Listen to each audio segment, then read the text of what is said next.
ఒకప్పుడు చూసుకుంటే 2014 ముందు చూసుకుంటే కరెంట్ ఉండేది కాదు, నీళ్లు ఉండేది కావు. మేము స్కూల్కి వెళ్ళి వస్తుంటే నైట్ మేము పడుకుందామన్నా కూడా మార్నింగ్ లేచి మేము స్కూల్కి వెళ్ళాలి. మేము పడుకుందాం అనుకున్నా కూడా నైట్ కరెంట్ ఉండేది కాదు మాకు.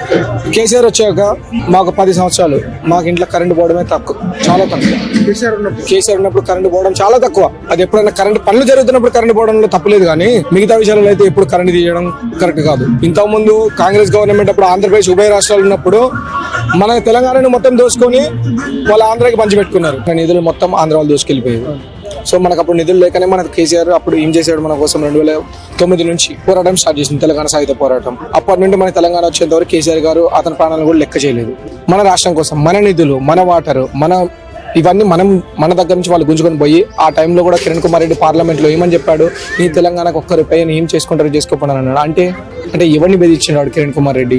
అగ్రికల్చర్ వైజ్ చూసుకుంటే మనం ఫస్ట్ ప్లేస్ లో ఉన్నాము. 2014 కన్నా ముందు ఎక్కడున్నాం మనం? అప్పటికి ఇప్పటికి మన అభివృద్ధి ఎంత ముందుకు సాగింది అది మన ప్రజలు ఒక్కసారి గమనించుకోవాలి. ఒకప్పుడు మహబూబ్ నగర్ లో అసలు నీళ్లే లేకుండా ఉంటే వలసలు వెళ్లే వాళ్ళు మహబూబ్ నగర్ నుంచి మహారాష్ట్రలకి, ఢిల్లీలకి. అంతేందుకు మేము కూడా వలసలకి వెళ్ళాము.